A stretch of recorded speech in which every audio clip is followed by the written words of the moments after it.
خدا رحمت کنه ابن اسیره یک معرخ شهیر داریم در تاریخ مشهورش الکامل آورده است.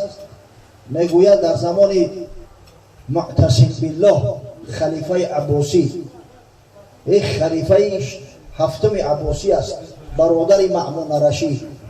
مأمون وقتی که از دنیا گذشت وصیت کرده بود که همین معتصم برادر ما در جان بگذار. در همین زمان خلافت همون بود، او قدر زمان راستی تینج هم نبود. همین خود معتصم بالله مثل برادرش مثل همون مأمون رشید این خانواده یک اعتزال، اما عقیده معتزلی را قبول کرده بود، اهل اعتزال حساب میخورد. بالای اهل سنت و الجماعت خیلی فشار را آورده است. مردم مجبور میکرد که اقرار کنند نعوذ بالله که قرآن مخلوق است و نوشته خدا است و مخلوق است. از همون زمره بود، اما مسلمان بود، ناموس اسلامی داشت. یک زن قرشی را در روم، در همین آسیای صغیر اسیر میگیرند. همون زن میگه صداش بلند میکنه وا معتصما، وا معتصما، ناله میکنه. یک شخص میگه خبر وقتی نزد معتصم بالله آورد. معتصم بالله در بغداد بود، از در بالای تخت چیشتگی. همین وقت گفت که همون زن قرشی وا معتصما گفت ناله کرد، پرید جاش خیست گفت لبیک یا اختی، لبیک یا اختی. بعد خیست میگه نعره زد النفیر، النفیر، زود سپاه آماده کرد. و همین مرد خودش خیست سرلشکری را به عهده گرفت، رفت یک شهر بود با نام عماریه از همین مضافات روم، تا همون شهر را ضبط نکرد، همون زن مسلمان قرشی را آزاد نکرد، برنگشت. مسلمان های که غیرت همت داشتند. ولی همین تاریخی فتح سند کدامت میدونه؟ همین هم ملک بسیار بزرگ است، ملک سند. امروز اونا جمو و کشمیر و چندین نمی ولایت های کلان را در بر میگیره که بین هندوستان و پاکستان تقسیم شو کردیه. همین ملک سرزمین در زمان حجاج ابن یوسف ثقفی فتح شده است.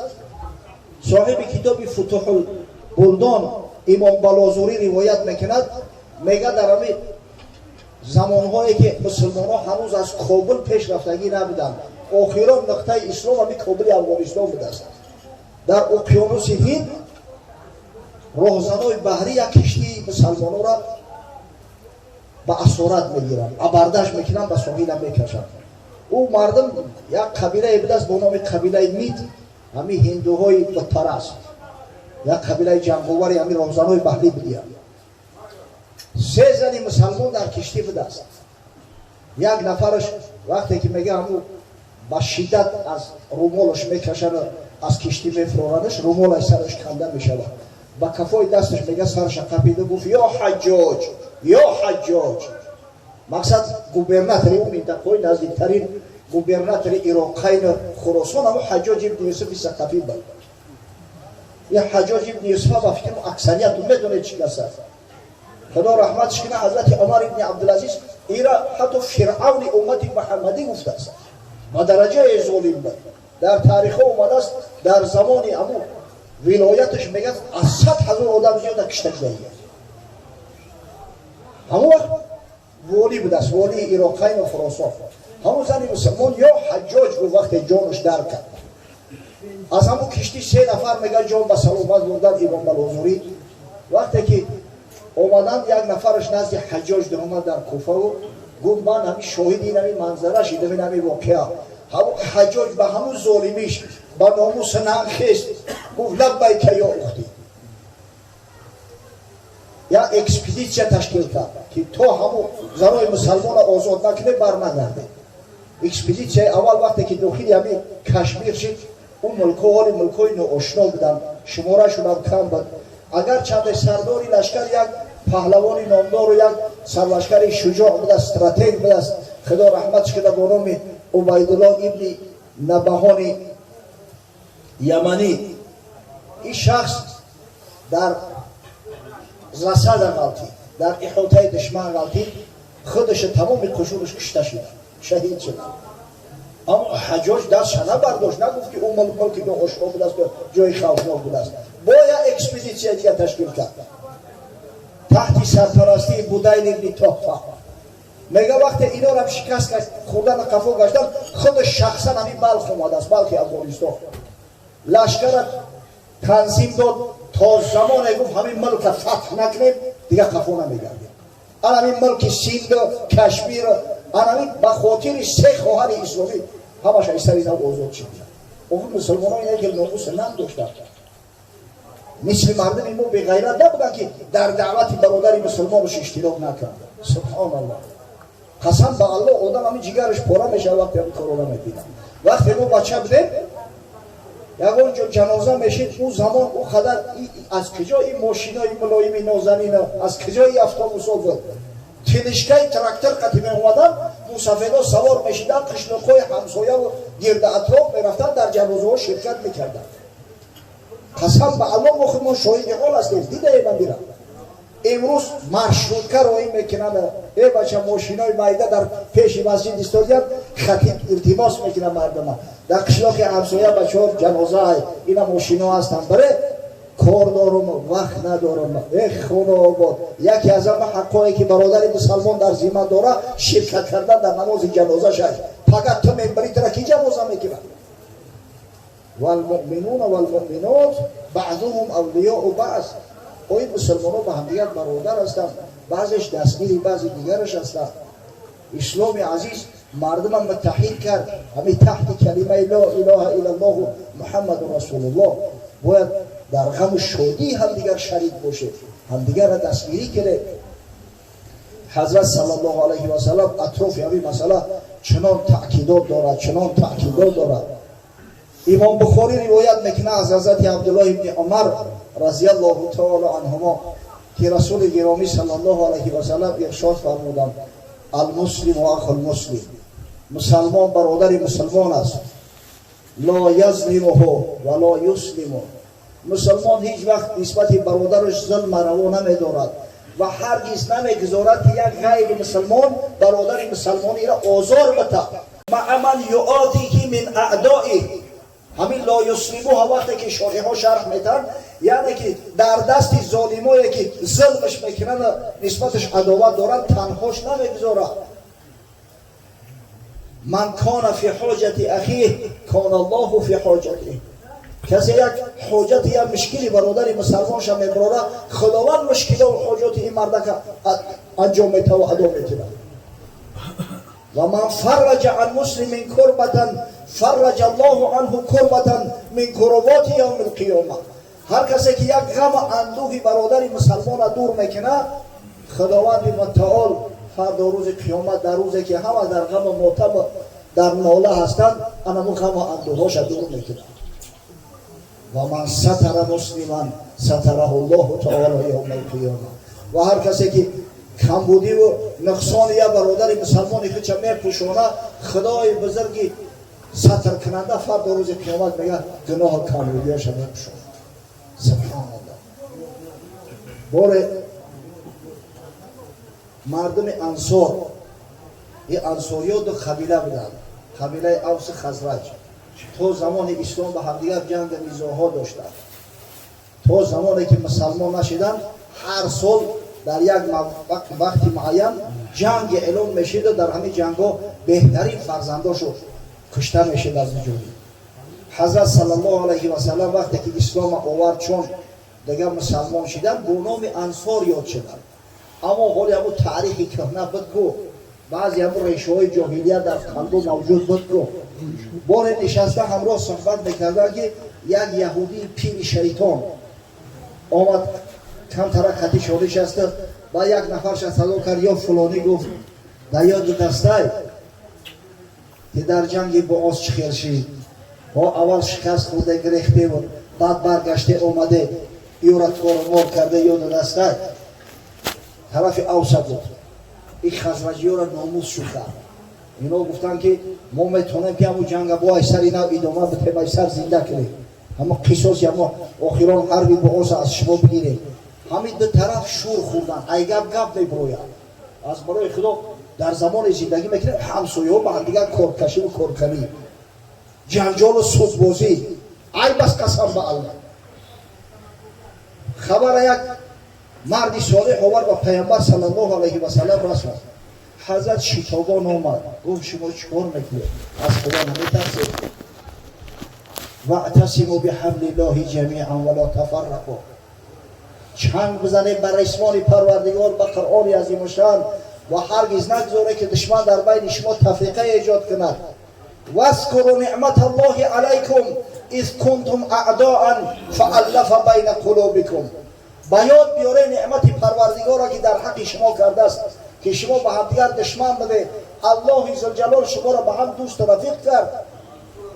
فاصبحتم بنعمته اخوانا. با این نعمت پروردگار شما درجه برادری را گرفتگی، نسبی را که نباشه شما برادری دینی همدیگر هستید. بعد گریان شدن گردن همدیگر را آغوش کردن که برادر جان میبخشید، برادر جان میبخشید. اوه اسلام با انمیش زیبا. خدا رحمت کنه حضرت مولوی.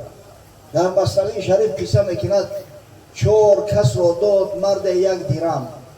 اون یکی گفت این به انگور دهم. 4 نفر یک جا نشسته بودند در یک کاروانسرا. 4 نفر که ملتاشون هم گوناگون بوده است. یک شخص اومد به خاطر الله 1 درم خیر شو کرد. 4 کس را داد مرد 1 درم. اون یکی گفتیم به انگور دهم. یادش فارس بوده است، زبانش تاجیکی بوده است. گفت انشالله خدا داد.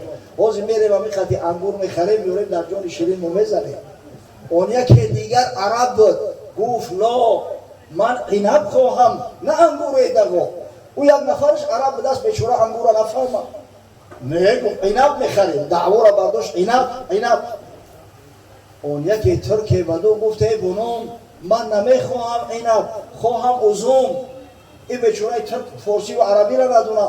این دعوا را برداشت که ازوم میخریم. ازوم شم تو همون انگور خرید. اون یکی رومی بگفتیم قیل را ترک کن خواهیم استافیل را. یک رومی نمود از یک یونانی اوش دعوا را برداشت استافیل بخریم. همش یک قصد دورانه که همدیگر را که نمیفهمند از نظرگاه گفتشان شد مختلف. اون یکی دالش لقب داد این الیف. مشت بر هم میزدن از ابلهی، پر بودند از جهل و از دانشتهی. و عقل فراست کنه خیسته همدیگر هم مشفق کردستیان. شور و ولوله را برداشتیان. به حضرت نصیحت میکنه میگه صاحب سیر عزیزی 100 زبان گربدی آنجا بدادی صلح شد. یا آدمه که به عقل دبایشان میشید بگو که ای خانه آباده آخه حمد یک چیز طلب کردسته در همین لحظه بایش و صلح صلاح انشالله ایجاد میکرد. انا بی وظیفه جانی ملاها خاریها رئیس‌های محل همی است که باید مسلمانان کوشش کنند که تفریقه ایجاد نشود، قوم بازی و خلق بازی و سنگی سفیدی و سنگی سیاهی نشود. در قبیله کوس خزرج نام داشت، یک زی دیگر جان خوناشام داشت. و حضرت همی قصه جنگای اوس خزرج بیان میکنند. در مدینه گفتیم که همین 2 قبیله زندگی میکرد. اصلا یا قبایل عرب‌های عاریبه هستند. اینا را قبایل عرب‌های قحطانی میگن. در اصل بگیری ریشه‌شان میره و بعد چندین پشت یک میشود. اما در همون زمان قبیله‌های مختلف بودند. حرب‌های داشتن با نام جنگ‌های بؤاس. در تاریخ 5 جنگی کلان و مشهورش آمدگی است. جنگ‌های بسیار مقصد دهشتناک، جنگ‌های بسیار خوناشام. همه حرب آخرانش با نام حرب بؤاس. تمام جنگ‌ها را با همین نام حرب آخر با نام حرب‌های بؤاس یاد می‌شود. در همین جنگ میگه جانب اوسی‌ها شمارش اندک کمتر بوده است. در جنگ شکست خوردند، گریختند.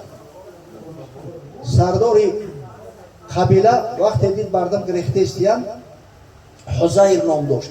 پدر یعنی حضرت اسید ابن حزیر، برادر سعد ابن معاذ رضی الله تعالی عنه. همه حزیر نام داشته است در همون زمان جاهلی. وقتی دید قبیله گریخته است میگه همین نیزه را گرفت در همین رانی پای خودش زد، پاشش سوراخ کرده، ای بالای اسب چه در زمین انداخت. وقتی سردار قبیله در میان عرب بسیار مرتبه و منزلتی بلند داشت. انا میشه که امروز بیرق جنگی میگن که باید ای دست نرود، هر چسته که اگر آن بیرق جنگیش که از دست داد او را رسم میروت میکنن. قاعده و قانون حربی همین است. آنم سردار قبیله را همین خیلی بود.